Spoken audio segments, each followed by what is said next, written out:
estás sintiendo? Anderson .Paak junto a Kendrick Lamar desde la línea de los suspiros. Lo que escuchan es Teens sonando en Basta de Todo. Antiguamente, ahora solo Basta, así que chas, sangre fría, corre por tus venas. Sí, está un poco más fresco todo, pero esperen porque enseguida sube la temperatura en Metro 95.1. Matías, Diego, Juan, basta de todo, una transmisión que no puede faltar, basta de todo, desde el principio fue una transmisión que no puede faltar, relato de la radio, Metro 95.1 FM. ¿Cuántos pueden presumir de que el invitado canta en un separador previo a su presentación? Es Álvaro Martín. Hola Álvaro, querido, buenas tardes. ¿Cómo está? Aquí todo el equipo te saluda y te aplaude. Impresionado por el montaje de producción y ya llamando a mi abogado para que por favor me consiga regalías, por favor. Lo que pasa es que suena cuando salís vos nada más, así que muy agradecido porque hablamos varias veces ya. No, y obviamente a Diego lo he contaminado ya lo suficiente como para poder conocer algunos de los motes. Claro, sí. Y me encanta. Y a mí también me contaminaste con tus frases, como habrás visto en la presentación de esa canción que pasó recién. Bueno, ¿cómo están ustedes antes que nada en esta época de confinamiento? ¿Cómo la están viviendo? Bien. Cada uno en su casa, como verás, y llevándola lo mejor posible. Aquí en Buenos Aires, la verdad que venimos con una cuarentena desde el principio, así que está bastante controlado, pero justo en estos días, ayer y anteayer, pareciera dispararse un poquitito la situación. Pero vos sos de Nueva York, ¿no? La ciudad del mundo más complicada, o una de las más complicadas. Sí, de hecho tuve que evacuar. Estoy en Massachusetts. Familiares que viven por acá están bastante mayores y por un momento pensamos que iban a cerrar la ciudad. Eso pasó en el 11 de septiembre, que literalmente no puedes ni salir ni entrar. Literalmente te cierran todo, el subte, las carreteras, no podés salir. Y ante eso y la posibilidad de no estar cerca de los parientes, nos montamos en el auto, 3 horas de distancia, estamos en la parte central de Massachusetts, donde aquí también está pegando. Pero es una ciudad mucho menos densa. Yo creo que esa es la clave. Las zonas urbanas les ha pegado muy fuerte y lamentablemente las zonas de clase trabajadora más fuerte aún. He sido el foco fuerte donde ha pegado y eso, donde quiera que vayas, en cualquier país, está afectando por igual. Nosotros, por suerte, en esta cuarentena, Álvaro, nos hemos refugiado en los contenidos audiovisuales que nos distraen un poco y uno de los puntos fuertes es esa serie hermosa que fue El Último Baile de Last Dance, y por eso te llamamos, para ver qué impresión tenés sobre ese repaso histórico de lo que fue ese equipo clave en la década de los 90 y de Michael Jordan, ¿no? Acá hubo todo un debate moral sobre su personalidad, sobre el bullying a sus compañeros, y bueno, nos encantaría tener tu palabra especializada. Bueno, yo también leí ese artículo de Ezequiel Fernández Moores en La Nación acerca del tema. Mi colega Carlos Morales también escribió su artículo en ese sentido, pero el primer comentario es que yo estuve ahí presente cuando empezaron a grabar esto en el año 97-98. Yo fui a varios partidos de Chicago, vi los partidos de Chicago, por ejemplo, en el Garden, en Nueva York, y veía que había todo un armamento de camarógrafos. En aquella época era revolucionario que se vistiesen todo de negro, pantalón, camiseta de negro, gorra de negro, todo de negro para no resaltar, ¿no? Y veía que tenía una cablería que llegaba de aquí a 3 kilómetros y que los dejaban pasar a cualquier lugar. Tenían acceso al vestidor de Chicago, para aquí, para allá. Y yo pensé por dentro, bueno, esto tiene que ser Jordan, ¿no? Era obvio que era Jordan céntrico, pero por momentos pensé que era más bien un sponsor, que era Nike, que era algo más bien comercial como tal. Nunca se me ocurrió que en aquella época, el que hoy es comisionado de la liga, en aquel momento estaba a cargo de la parte digital emergente de la NBA, llegó a un acuerdo con Jordan, le dijo, tenés control absoluto. Si no te da la gana de que esto se publique, serán los videos caseros más caros del mundo. Te quedas solamente en tu casa. Lo que jamás se me pudo cruzar por la mente al ver eso es que tomaría 22 años. 22 años ver parte del resultado, porque eso sí hay que mencionar. Lo que hemos visto ha sido un documental que se ha hecho no solamente con el aval de Jordan, pero con la aprobación directa y minuciosa de su equipo. O sea, había todo un procedimiento para vetar y para establecer algo que estuviese al gusto de Jordan, que no necesariamente quiere decir que fuese pura propaganda. Hay momentos que te das cuenta que a Jordan lo emplazan y se siente incómodo. Pero me pregunto, el que vea todo el video, ¿qué más hay en ese video? ¿Qué más hay ahí? ¿Qué otros puntos de vista? ¿Qué otras tomas? ¿Qué otras verdades o percepciones de verdades que no aparecen acá? O sea, en otras palabras, lo que vi me fascinó y me pongo a pensar lo que no vi.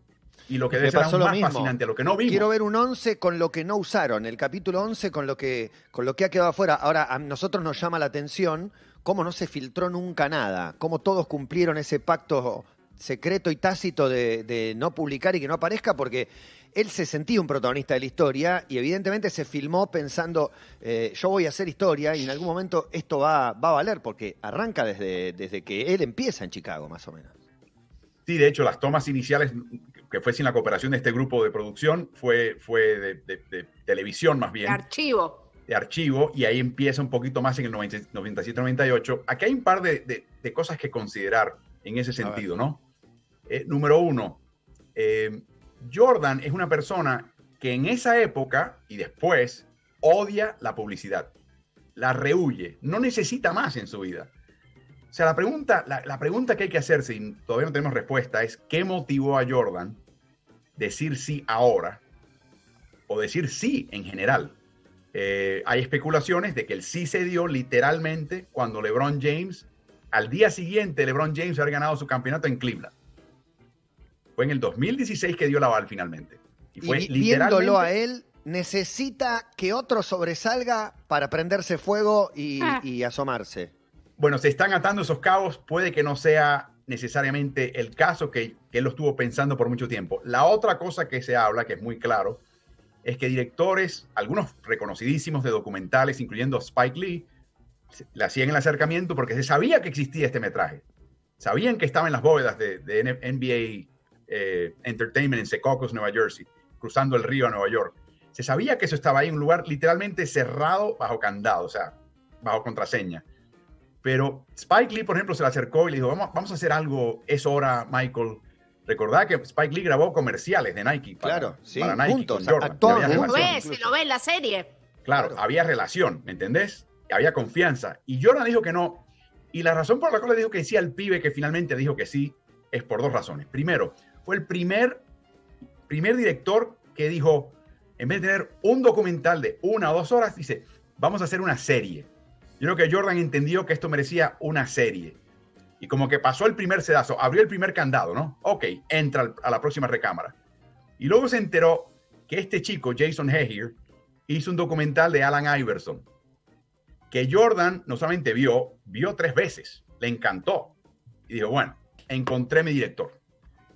Y ahí fue que se desencadena todo este proceso. Y la otra cosa que es algo digno de verse en este programa es que el Jordan que ustedes y yo recordamos de jugador era el tipo matón, sangre fría, implacable, intimidante. Y lo ves ahora y le decís 2 cositas. Ah, mira el nené, mira el osito de peluche. Y se echa a llorar. O sea, un tipo con las emociones totalmente a flor de piel. Es otra visión de una persona. Y el contraste entre el Jordan de hoy, ya mayor, veterano, no tiene nada que comprobar, y el de aquella época es bastante contrastante. Álvaro, ¿sabes qué te quería preguntar? Si en la época esa que vos ibas a ver esos partidos y estaba ese Michael Jordan, primero si alguna vez lo pudiste entrevistar o pudiste charlar con él, y después si te dabas cuenta en ese momento de lo que estabas viendo, que ser contemporáneo de el número 1 o uno lo ve después con el tiempo. No, Mariana, te voy a contestar la segunda pregunta primero. El fenómeno era tal que me llegaban informes de Argentina, de amistades, de televidentes de Argentina, de la audiencia, que decían, mi abuela quiere ver a Jordan. ¿Cuándo es el partido de Jordan? Porque mi abuela, que no sabe nada de básquet, no sabe nada de básquet, nunca ha visto un partido de fútbol, se ha enterado que este señor es un fenómeno y lo quiere ver. ¿Cuándo es el próximo partido? Te das cuenta que era un fenómeno, literalmente. Era como ver a alguien que ves una vez cada 1000 años y lo podés ver en tu casa en el televisor y hay que verlo. O sea, era eso. Era ese tipo de fenómeno y ya se entendía que era eso. Y también se entendía que esos tiempos se acababan, que era cuestión de verlo antes de que se acabe. Un poquito la sensación que hemos tenido cuando terminaba ya Manu en sus últimos años, no sabía si regresabas o no, y cuando tenías en cancha decías, espera, déjame verlo porque no sé cuándo lo voy a tener, cuándo más lo voy a poder ver en vivo. Esa parte es la parte, que la segunda pregunta. La primera, de ninguna manera podías entrevistar a Michael Jordan. Había un individuo que trabajaba para NBC llamado Ahmad Rashad, jugó en la NFL en el fútbol americano. Como fue atleta, se convirtió en amigo de Michael. Y eran amigos carnales. Jugaban golf juntos, etcétera, etcétera. A raíz de la relación que tuvo él con Jordan, la cadena NBC, que era la que tenía derechos en aquel momento, contrata a Ahmad Rashad para que sea su periodista de cancha. Pero no es que haya sido periodista y después se haya hecho amigo de Jordan. Es que el requisito para contratarlo es que tenía entrada a Jordan. Y era el único. Es que si hoy Messi llegar a Jordan era con News, prácticamente imposible. pongo de campo de juego al mejor amigo de Messi, porque sé que le va a dar bola. No sé si va a agarrar. Literalmente, ¿qué te tengo que pagar? Porque sé que vas a estar con él todo el tiempo y sencillamente me soltás a discreción, no vayas a quemar tu amistad con la estrella, pero decime lo que puedas. Y así fue por años. Y Álvaro, quiero aprovechar para viajar en esa línea de tiempo como hace la serie, para preguntarte en qué estabas vos cuando escuchaste hablar de un tal Jordan. No en esa última etapa de los 90, sino cuando apareció este pibito que al toque ya demostró de lo que era capaz. Una pregunta, Juan. Cuando conteste la pregunta se me van a ir las canas ahora de repente. Es lo que quiero saber, ¿no? Te tenés que remontar al 83, 84. Ya yo estaba viendo el básquet de universitario. Cuando llegó Jordan. En aquel momento la conferencia del Big East, del Gran Este, era una conferencia importante y jugaba Patrick Ewing. Y claro, tenían buenos equipos en Nueva York. Ahí empezaba a ver un poquito ese tipo de competición. Y en uno de esos partidos, Jordan se enfrenta al equipo de Patrick Ewing. Y ahí es que yo me doy cuenta que ese muchacho es un fuera de serie. Un fuera de serie, matón, una sangre fría. Un individuo que vivía para el momento más difícil. Cuando todo el mundo se arruga o siente la presión, él se libera. Él tiene esa capacidad de liberarse en esos momentos. Y es algo indescriptible. Al final, en el episodio 10, te tratan de tocar ese tema diciendo que vive en el momento, que cuando la gente le da un tiro de último momento, piensa en cómo va a errar o lo que está en juego, y él lo que ve es una oportunidad de lanzar, ¿no? Para ver, o sea, el disfrute de la posibilidad del logro. Hay algo de eso, y él tenía eso desde que salió de la cuna. Eso es innato, eso está en el ADN. Hay una gran anécdota de un padre e hijo que jugó béisbol, el padre mucho más famoso, el hijo apenas llegó a las grandes ligas, y cuando decía que había una situación de base llena, la posibilidad de tú anotar carreras en ese deporte, anotar puntos, ¿no? El hijo decía, por favor, que no la batee y le caiga en la mano al defensa y hagan una doble jugada y se termine la entrada. Y le preguntó al padre, ¿qué pensabas en esa situación? Y el papá decía, ¿qué problema tiene el equipo contrario? O sea, es una mentalidad totalmente distinta. Y Jordan tenía esa mentalidad de, uy, ¿cómo van a sufrir estos tipos cuando yo termine? Así era él desde el principio. Está perfecto. ¿Y cabe para vos preguntarse si era un buen compañero o en qué lugar entra la idea de su personalidad, que en la voz de muchos compañeros nos empujaba para que demos lo mejor, para estar a la altura de las circunstancias? Pero ¿te lo pusiste a evaluar o nunca? Porque nombraste la nota de Ezequiel Fernández Moore, que da a entender en algún momento que quiere más a sus guardaespaldas que a sus hijos. Hay algo de eso. O sea, él era muy hermético, muy hermético. El primer matrimonio de él nunca fue, no era, finalmente terminó, pero no era algo que tú veías una compenetración, una cuestión visible, quizás porque quería protegerla a ella también. Es cierto que si tú ponías un pie en una cancha en aquel momento, la barra era un poquito más brava de lo que es hoy, es mucho más corporativa hoy cuando haces una cancha de NBA. Pero en realidad esto es lo que yo pienso. Estamos hablando con un espejo retrovisor. Hoy por hoy hay una conciencia enorme del bullying. Y cuando ves el bullying, te han concientizado, número uno, a reconocerlo, y número dos, a pararlo en seco. E inclusive a pensar que la persona que está dando el bullying y creando esa dinámica necesita tanta ayuda como el que está siendo bulleado. O sea, hay una conciencia enorme. En aquella época no había esa conciencia, para nada.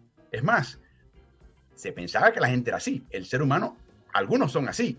Y la respuesta era, a la víctima era, aprende a lidiar con eso. O sea, aprende a manejar la situación para que vos aprendas a salir de eso. A veces a puño limpio, a veces con una salida jocosa, a veces sencillamente evitándolo. Pero era otra época. Eso por un lado, eso hay que destacarlo. Es muy importante. Culturalmente ha habido un cambio enorme. Lo segundo es, a mí me cuesta mucho trabajo decir, es obvio que fue bullying, a simple vista, lo ves. A mí me cuesta trabajo evaluar si fue necesario o no, porque no fui parte de ese grupo. Es muy fácil decirlo ahora, eso no hacía falta hacerlo. Yo he estado en suficientes situaciones en mi vida para darme cuenta de que la cosa no está en blanco y negro, que a veces hay gris y que tienes que evaluar cada situación como lo es. Y al no estar allá adentro, no te puedo decir. Un comentario muy interesante que hizo Michael Jordan es que él no le pidió a nadie hacer algo que él mismo no diese y con creces. Y eso es cierto. O sea, eso es cierto. Yo creo que lo que más reventaba al compañero que estaba siendo objeto de esta crítica y este fustigamiento es que no había manera de criticarlo a él en ese sentido, porque no se tomaba una jugada libre. O sea, todo era súper competitivo. Así que, francamente, me preguntas en blanco y negro ahora, sí, a calzón quitado. Hey, Álvaro, ¿lo quisieras de compañero o de compañero de trabajo? La respuesta mía personalmente, como soy yo, no me gustaría tenerlo de compañero de trabajo. Pero de que he visto situaciones como esas requieren algo en esa dirección, también te puedo decir que las he visto, y es muy difícil para mí evaluar que esto en particular fue así o debió haber sido asado. Es muy difícil. Excelente respuesta de Álvaro Martínez. Pienso en Steve Kerr, Álvaro, en cómo influyó quizás el comportamiento de Jordan cuando eran compañeros, cómo quiso también avasallarlo con su personalidad y cómo Kerr le puso un límite, ganándose el respeto así de Jordan para siempre, y en el líder positivo en el que se convirtió después Steve Kerr. Uno lo ve en la cancha con Golden State, apoyando a cada uno de sus jugadores, diciéndole cosas positivas, inclusive con los rivales, las recordadas frases para Manu, comparándolo con Federer y demás, y cómo sacó lo mejor de Steve Kerr, en todo caso, un compañero como él, también haciendo la excepción de que fue el mejor de la historia de ese momento, ¿no? Bueno, Diego, hay un poquito de historia revisada ahí, revisionista o revisada en este caso, porque yo creo que más bien, en vez de decir que Colón descubrió América, América avistó a Colón en la Pinta, la Niña y la Santa María. O sea, yo creo que hay un poquito de Jordan darse cuenta de lo que era ya obvio. Y lo digo, y lo presentó el programa, ¿no? El padre de Steve Kerr, asesinado a sangre fría a balazos, se entera por la mañana y él está jugando por la noche un partido de básquet universitario en una gran conferencia, difícil conferencia universitaria en Estados Unidos. ¿Qué pasa después de ese partido? Eso fue difícil ya, ¿no? Cuando va a la cancha, se encuentra con gente con cartelones y le gritaban cosas, esencialmente de que la gente que hizo y cometió ese crimen no estaba tan mal.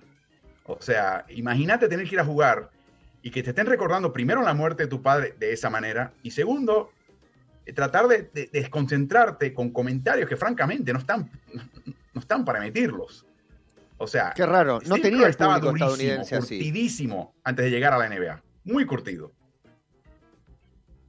Mirá vos, no tenía el público estadounidense en ese registro, lo hacía un público más neutral.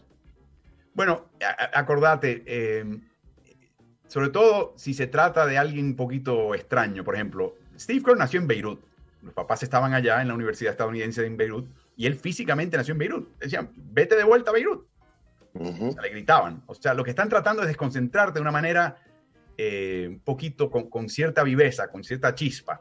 Pero es de mal gusto, es de muy mal gusto. Sí, claro. Y de hecho, el que sea de mal gusto les ayuda a ellos porque te sacan de concentración. Es lo que están buscando. Él tuvo que sobrepasar y sobreponerse a todo eso. Y él llega a la NBA con una dureza mental que la gente subestimaba. Lo veía flaquito, rubito, medio angelical. Este tipo no le pega a nadie. No podía correr muy bien. Total. Mira, el tipo estaba durísimo. Y Jordan lo descubrió a posteriori. Y al final, lo que tenía al lado todo el tiempo, quiero que sepan, lo descubrió Jordan al final. Y yo tengo mi preferido, que es Pippen. que me da mucha pena, y yo ya tengo como, hasta me gusta Pippen, te voy a decir la verdad, porque le tomé mucho cariño, y quería saber si en ese momento también se hablaba de eso, cómo se vivía el tenerlo ahí a ese jugador ganando tanto menos, ¿cómo lo veías vos? Bueno, hay una combinación de la melancolía que él transmite en su cara. No sé si la has visto. Es una cara Sí, total. por momentos melancólica. Total. ¿No? Y suma que cuando él empieza a destacarse, al lado tiene la sombra más grande del mundo. O sea que de ninguna manera le iban a dar a él el reconocimiento que él merecía. Sumale a esos dos elementos que él fue malísimo, malísimo negociador. O sea, no se tuvo fe, no apostó por sí.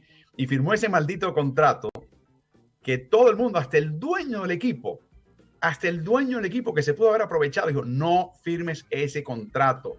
Es una tontería, espera un rato, divídelo en dos. Él lo que quería era una cantidad de dinero ahora. Mucha gente dice, bueno, había necesidad de sus familias. ¿Sabes qué? Si hubiera conseguido un contrato de 4 años y no de 7, pudo haber satisfecho todas las necesidades de todo el mundo tranquilo. Él se atolondró, se desesperó, no apostó por sí. Y el problema es que la manera que están estructurados los contratos en la NBA, el final de tu contrato te pagan menos que al principio. Entonces, cuando más valor das y cuando más veterano eres, es cuando te pagan menos. Entonces, ¿Pero por qué te pagan menos?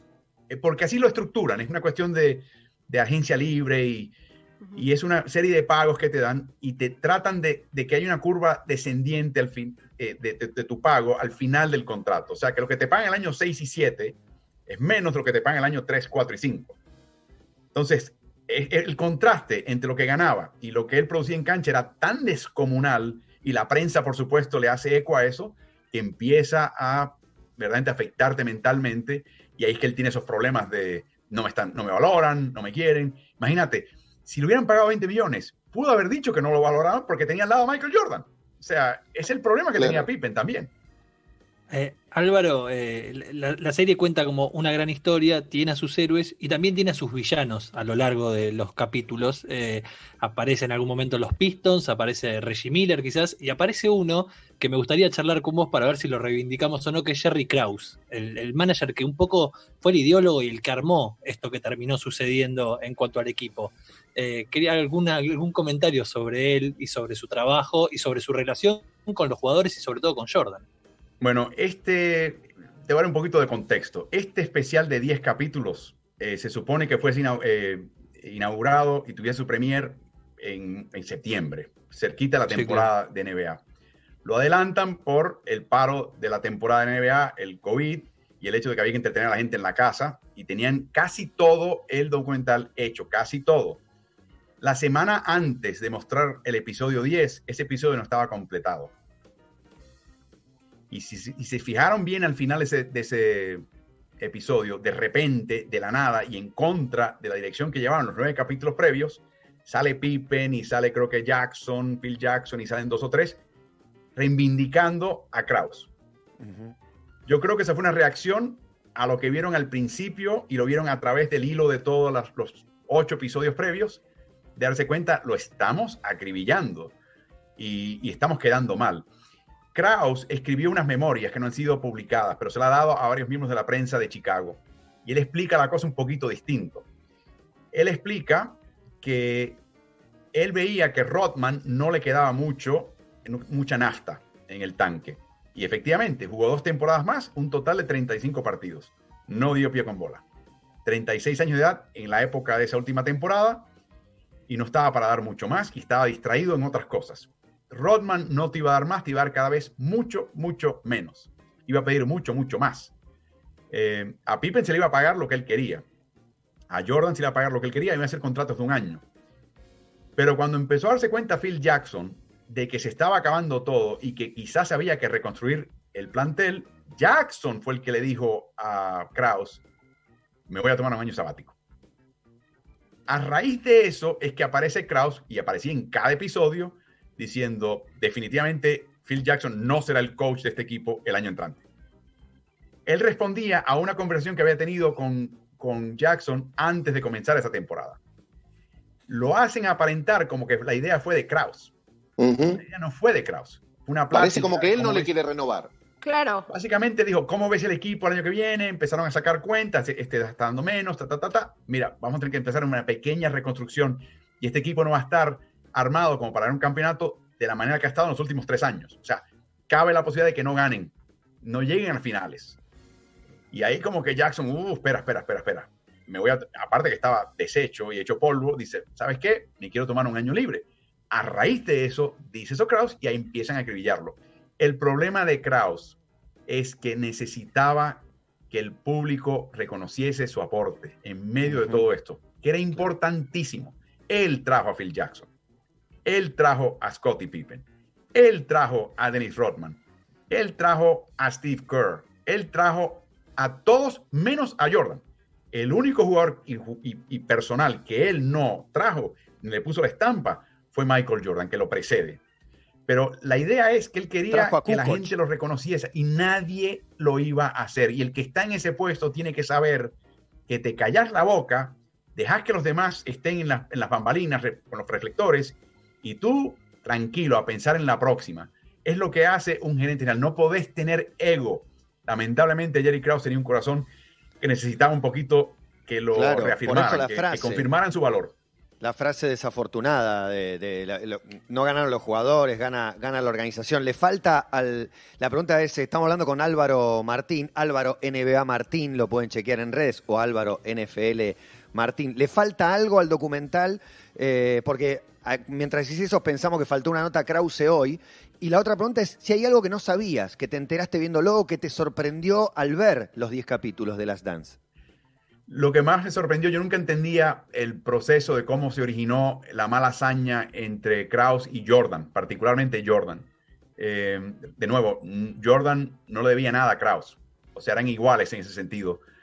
Y yo recuerdo esta parte de la historia, pero no había atado el cabo de que cuando se lesiona a Jordan al principio de su carrera, en el pie, que es una lesión importantísima para un jugador que jugaba como él, Krause no quería dejarlo jugar. Jordan insiste, finalmente va al dueño. El dueño dice, está bien, pero con los límites que impongan los médicos. Me imagino que Krause llamó al médico más conservador del mundo y le dijo, está bien, que juegue, pero que juegue solamente 7 minutos por mitad. Y Jackson trató de que esos 7 minutos terminaran en 9. Trató de extenderlos un poco. El tema era que se supone que ese equipo perdiese. Y Krause tenía un interés que ese equipo estuviera fuera de los playoffs, porque en el orden del sorteo de talento nuevo de la liga, mientras peor terminas, más alto terminas en el orden de selección el año siguiente. Claro. Había un interés de él hacer lo que él verdaderamente hacía mejor que nadie en la NBA, seleccionar talento. Entonces Jordan decía, pero no estamos eliminados de playoffs. Se veían bastante maltrechos, ¿sabes? Y Jordan, por su voluntad, en esos 7 minutos por mitad, los metió en playoffs. Animal. Y en ese momento Jordan se dio cuenta, yo no puedo respetar a un gerente general que no compita día a día, que no se levante por la mañana a competir y a ganar al enemigo. Eso es algo que es foráneo para Jordan y le perdió el respeto. Ahí la figura más importante del equipo. Si Pippen se molestaba con Krause, si Jackson se molestaba con Krause, si él tenía a Michael Jordan en la misma página y de escolta, termina el problema. De hecho, el último baile hubiera sido distinto totalmente, pero perdió a la persona más importante en el equipo y por gusto, por una tontería, francamente. Álvaro, nosotros acá hablamos muchas veces, quedamos todos fascinados realmente con Last Dance y pensamos de quién se podría hacer otro documental así, en serie de 10 episodios, por ejemplo. ¿Vos pensaste de quién te gustaría ver o de quién imaginás que también hay tanto material que se puede hacer algo así? Esa última palabra es lo importante, que haya tanto material. La única persona que se me ocurre por haber nacido en esa época tan mediática es LeBron James, que ya era figura cuando tenía 13, 14 años en Akron, Ohio, y que hay muchísimo material de archivo ya de él dentro y fuera de la cancha. Y tiene suficientes. La otra cosa, para hacer una historia interesante, como ustedes bien saben, la narrativa tiene que tener altos y bajos, momentos de triunfo, momentos de fracaso, dolor, pena, y que tengas esa montaña rusa narrativa de ir de una en otra, subir, bajar, y que la gente esté pendiente de lo próximo. Tenés que tener una carrera larga, con altos y bajos, y pocos jugadores han tenido esa carrera. Yo pienso que para mí LeBron sería el próximo. Hay otro que a mí me encantaría verla, pero no existe ese material y ya el hombre está un poquito, ya no tiene el recuerdo que tenía antes, que sería Bill Russell, que era el Jordan antes de que llegara Jordan. Ese señor ganó 8 campeonatos consecutivos. Ganó 11 campeonatos en 13 años. O sea, Jordan no le llegó al talón a este señor tampoco, hay que tenerlo en mente. O sea, este señor estableció el estándar y él tenía una vida interesante. Familia de Luisiana, se mudan a Oakland, estudia en la universidad, va a Argentina a jugar, quiero que sepan, en los años 50. Mundial que ganó Argentina. Estados Unidos. Sí, estuvo en Argentina jugando un par de exhibiciones con una especie de seleccionado nacional de estudiantes universitarios. Va a una ciudad de Boston, que en aquel momento, quizás puedo decir hasta ahora, tiene su filito medio racista, siendo una figura trascendental, pero es un ganador de primer orden en todos los sentidos. O sea, ese equipo gana por él, pese a que no anotaba mucho. Y luego también está inmiscuido en una serie de momentos importantes en el país, sobre todo la idea de eliminar el racismo. Estuvo cerca de Martin Luther King, fue parte de ese proceso de figuras que empezaron a cambiar un poquito la mentalidad del ciudadano de a pie estadounidense y se convierte en una figura mítica, pero no hay metraje, no hay visuales, no hay manera de verdaderamente acompañar la historia con evidencia visual incontrovertible. Y un poco más acá, los Lakers de O'Neal y Kobe Bryant, que la última vez que hablamos con vos lo teníamos a Kobe Bryant entre nosotros y ahora no. Pienso en ese material y de hecho en The Last Dance aparece un jovencísimo Kobe Bryant debutando. Esa historia no es muy bonita, francamente, y no tenemos la mitad ahora de Kobe también para lamentar, pero yo recuerdo estar en las finales de 2001, como siempre, y como era la usanza de Jackson, lo vimos en el último baile, reúne previo a la práctica a su equipo en un círculo enorme, que es un círculo aborigen estadounidense, una especie de círculo de la paz, una reunión de la tribu, como quien dice, y recuerdo la prensa todavía permitida estar ahí para ver el comienzo de la práctica, que de repente Kobe se separa del grupo, agarra un balón y empieza a picarlo mientras hablaba Jackson. A mí me pareció una falta de respeto, entre las piernas, así, papá, retirado del grupo. Y luego agarra el balón, se lo coloca en un costado y se acerca al grupo de nuevo. Shaq ve eso, se retira, agarra un balón, empieza a picarlo entre las piernas, imitando a Kobe totalmente, y luego regresa al círculo con el balón echado a un costado. Y le dije a Carlos Morales, ni adolescentes hacen eso. O sea, qué mal está este equipo, si las figuras principales están compitiendo con tal mezquindad. Y yo creo que eso sería lo feo de ese. No hay altos y bajos ahí, aparte de ganar un campeonato. Eran chicos que eran muy maduros, ambos, de distintas maneras, y sencillamente no buscaron la manera de trabajar en conjunto que les hubiera asegurado 8 o 10 campeonatos consecutivos. Esa dupla era para ganar todo. Bien, sí, estamos hablando con Álvaro Martín, quiero decir, porque es un placer escucharte analizar básquet, poner en contexto, explicar de dónde viene, porque todo tiene una explicación a veces más compleja que como uno la determina viéndolo. Jordan era mal tipo, este era bueno, este era malo, y las explicaciones a veces son más profundas. Sí, Male, discúlpame. No, era una de un estreno. Quería saber qué te pasó con Space Jam. En ese momento, si te acordás de la película cuando lo filmaba, porque fue algo, o sea, yo la verdad a mí me pasó algo que yo no me acordaba los resultados de los partidos, entonces a mí me emocionó ver la serie con el plus de no saber cómo terminaban. Pero de Space Jam un poco me acuerdo y quiero saber vos cómo lo viviste en ese momento y cómo lo ves ahora esa película. Es la primera vez que yo recuerde, fue un parteaguas en este sentido, que grandes rivales de la NBA, de equipos distintos que rivalizaban y se encontraban en las eliminatorias y se eliminaban mutuamente, o sea, se odiaban hasta ese momento, se conjuntaron para practicar previo a una temporada. Eso jamás había pasado en la NBA, jamás. Y no era uno, eran 5, 6, 7, una docena. Ahora es muy común, súper común. De hecho, ahora es difícil crear rivalidades porque la gente no se odia porque estás pasando el verano con ellos. No puedes odiarlo.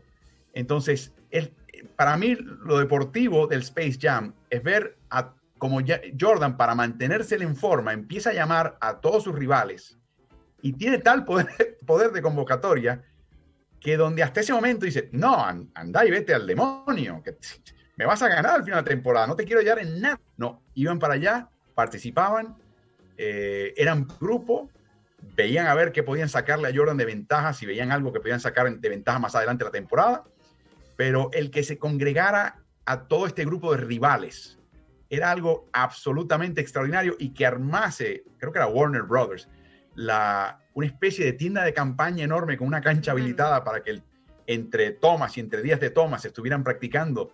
Yo recuerdo eso más que la película, recuerdo eso más que la grabación de la película. Yo recuerdo cómo esto era parte de una vida de básquet y cómo por primera vez estas enemistades férreas, ácidas, se desmoronaban porque sencillamente Jordan te llamó, ven a jugar conmigo. Y ahí iban todos como corderitos. Y de hecho dijeron que eran de los mejores partidos que han tenido, fueron en esos entrenamientos. La cantidad, la calidad de jugador que se presentaba, de nuevo, era el Dream Team, el equivalente del Dream Team. O sea, pero de nuevo, tenéis que entender, es el tipo al cual Jordan eliminó en los últimos 5 años. Y el otro, el que eliminó en 3 de los últimos 5 años. O sea, tenían toda la razón del mundo y hasta cierto punto odiaban a Jordan. Pero había un respeto, claro. Y si te llamaba Jordan, había que ir. Así que claro. Eso es nuevo. Por primera vez, eso no había pasado antes. El partido que dice Male es el entrenamiento de Barcelona 92, con el auténtico Dream Team. La NBA, ya estamos cerrando, pero la NBA siempre puede garantizar ese nivel, siempre va a haber un Russell, un Kobe, Shaquille, un Jordan, un LeBron. Digamos, LeBron también tiene más de 30. Siempre se va a ir alguno y va a aparecer una figura de esa dimensión. ¿No hay riesgo de que eso no ocurra? El riesgo sería si termina el flujo de talento internacional. Cuando, por ejemplo, llega Manu Ginobili a la NBA, imparte un estilo muy suyo, establece una manera de jugar el deporte y lo hace como reserva. Un tipo que puede haber sido titular y haber ido a raíz de eso a múltiples partidos de estrella, muchos más de los 2 que asistió. Y estás hablando de un jugador, entre comillas, de rotación. De nuevo, titular, pero colocado artificialmente en un papel de rotación. La época de Bird y de Irving y de Magic y el mismo Jordan, la rotación era más chica. Había calidad, pero estaba arriba. Hoy por hoy hay calidad arriba. El problema es que los que están debajo de ellos son mucho mejor. El nivel de destreza, el nivel de capacidad atlética es muy superior. Y te diré que a menos de que cortemos este flujo de jugadores, eso va a seguir siendo el caso. O sea, va a ser más difícil despuntar, más difícil superar ampliamente, claramente a tus rivales y mucho más difícil ganar campeonatos de forma consecutiva. De hecho, lo más cercano es lo que vimos con Golden State, cuando por un accidente fiscal le permiten incorporar a Durant y se convierte en un equipo imbatible. Y aún así les dio pelea a Cleveland por momentos. Así que yo creo que eso no lo vamos a ver más sencillamente porque la calidad de la parte media y baja de la liga ha aumentado enormemente, enormemente. Y ahora un jugador trascendental no puede sobresalir como lo hacía en la época de Will Chamberlain o Jerry West o Bill Russell. Y la apertura al mundo también, ¿no? Porque claro, ahora o sea, va el lo que mejor viene de cada ahora, por país ejemplo, juega en la NBA y hace 20 años no, era menos común. La llegada de Kukoc no era lo mismo que hoy, que hay un mexicano bueno, un japonés bueno, hay uno de cada lado. Bueno, estamos a punto, viendo ya el principio de una ola de talento africano, formado parcialmente en África. Tan pronto los pibes tengan 13, 14 años, los meten en una academia de NBA, los empiezan a foguear, a preparar, a alimentar, aprenden inglés. Después, si acaso, los meten en una universidad de Estados Unidos por un año o 2, pero de ahí pasan directamente a las filas profesionales, típicamente la NBA, y son jugadorazos, son atletazos, y entienden el juego y están preparados, que hace 20, 40 años no salían de su país, de ninguna manera. Lo que pasó en Europa en el fútbol, ¿no? La supremacía física y después técnica de los jugadores africanos. Exactamente. Entonces, también tienes a un pibe letón, flaco, espigadito, que como tiene teléfono móvil y puede ver lo que hace tal y más cual, empieza a practicar en su casa, lo contrata a Sevilla, pasa 3 años con Sevilla y termina en la NBA con los Knicks. Me refiero a Kristaps Porzingis, de un paisillo pequeño, de pequeña población, con cierto nivel de desarrollo, pero que le gusta el básquet, pero de ahí viene un tipo que es un fuera de serie, lo que llaman un unicornio, un tipo que es altísimo, con un tino tremendo y puede hacer un montón de cosas que un montón de gente no puede hacer. De repente, él no es la superestrella, pero está retando a la superestrella. Y la diferencia entre él y la superestrella es más chica que en la época de Jordan y el resto de sus oponentes. Es un placer escucharte, Álvaro. ¿Dónde te encuentra la gente? Álvaro NBA Martín, Álvaro NFL Martín, tenés un canal de YouTube, ¿dónde puedes seguirte?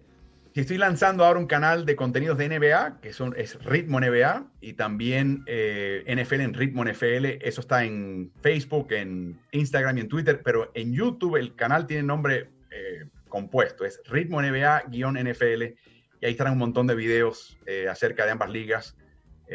Así que, como ustedes bien saben, el mundo es digital y el COVID sencillamente lo confirma. Así que estamos sencillamente poniéndonos al día. En mi caso me estoy poniendo al día. Bueno, confinado ahí y evacuado en Massachusetts, nos dijiste, ¿no? Lugar de encuestas, de lugar de que se de hace estudios lugar, universitarios. de estudios universitarios. Claro. Según no, Massachusetts y... ¿Te evacúa el Estado te dice andate y te paga la estadía o te recomienda ir y te haces cargo vos de los gastos? No, no, esto fue por mi cuenta. Yo viví el 11 de septiembre y en ese momento, por unas 24, 48 horas, cerraron la ciudad de Nueva York. No podías entrar o salir.